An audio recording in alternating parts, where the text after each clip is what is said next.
আজকে আমাদের আলোচনা বৈদ্যনাথ জ্যোতির্লিঙ্গ মন্দিরের কিছু কথা নিয়ে। শিব পুরাণের কাহিনী অনুসারে ত্রেতা যুগে লঙ্কার রাজা রাবণ চেয়েছিল যে রাজধানী হবে স্বয়ংসম্পূর্ণ এবং সকল শত্রু থেকে মুক্ত। তার মনে হয়েছিল যদি শিব সেখানে স্থায়ীভাবে বসবাস শুরু না করে তবে তা হওয়া সম্ভব নয়। তিনি শিবের তপস্যা শুরু করেন। শিব সন্তুষ্ট হয়ে তাকে এক শিবলিঙ্গ লঙ্কা প্রতিষ্ঠা করার জন্য দান করেন। শিব বলেছিলেন লিঙ্গটি অন্য কোথাও যেন স্থাপন করা না হয় এবং অন্য কারো হাতে না দেওয়া হয়, এমনকি লঙ্কায় যাত্রাপথে কোথাও যেন না থামা হয়। রাবণ যদি অন্য কোথাও পৃথিবীতে এই লিঙ্গটি স্থাপন করেন তবে সেটি সেখানেই চিরতরে থেকে যাবে। অন্যান্য দেবতারা এই পরিকল্পনার বিরোধিতা করেন। শিব যদি রাবণের সঙ্গে লঙ্কায় যান তবে রাবণ অজেয় হবে। তখন তিনি পৃথিবীর উপর অকথ্য অত্যাচার চালাবেন। তাই তারা রাবণকে ছলনা করার পরিকল্পনা গ্রহণ করলেন। দেবতারা জলদেবতা বরুণকে রাবণের উদরে প্রবেশ করতে অনুরোধ করলেন।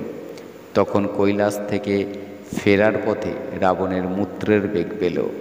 তখন তিনি এমন কাউকে খুঁজতে লাগলেন যাকে খানিকক্ষণের জন্য লিঙ্গটি ধরতে দেওয়া যায়। বিষ্ণু তখন ব্রাহ্মণের ছদ্মবেশে রাবণের কাছে এলেন। রাবণ তারই হাতে লিঙ্গটি দিয়ে মূত্রত্যাগ করতে বসলেন, কিন্তু মূত্রত্যাগ করতে অনেক সময় লাগল। এদিকে ব্রাহ্মণ বেশে বিষ্ণু লিঙ্গটি মাটিতে স্থাপন করলেন। সেই স্থানে এখন বৈদ্যনাথের জ্যোতির্লিঙ্গ অবস্থিত। রাবণ লিঙ্গটি মাটি থেকে তোলার অনেক চেষ্টা করলেন, তিনি এক চুলো সেটি নড়াতে অসমর্থ হলেন।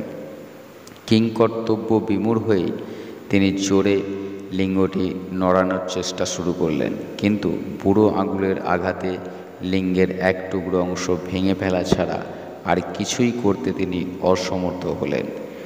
রাবণ লঙ্কায় ফিরে গেলেন, কিন্তু তিনি রোজই এসে সেই লিঙ্গটি পূজা করতেন। এমনভাবেই তিনি সারা জীবন বৈদ্যনাথ জ্যোতির্লিঙ্গের পূজা করেছিলেন। যেখানে রাবণ পৃথিবীতে নেমে এসেছিলেন সেটি বৈদ্যনাথ থেকে 4 মাইল দূরে হরিলাজুড়ি নামে একটি জায়গা বলে লোকে বিশ্বাস করে। লিঙ্গটি মাটিতে রাখা হয়েছিল অধুনা দেহঘর শহরে। লিঙ্গটির নাম বৈদ্যনাথ জ্যোতির্লিঙ্গ, বর্তমানে যা বৈদ্যনাথ ধাম নামে পরিচিত।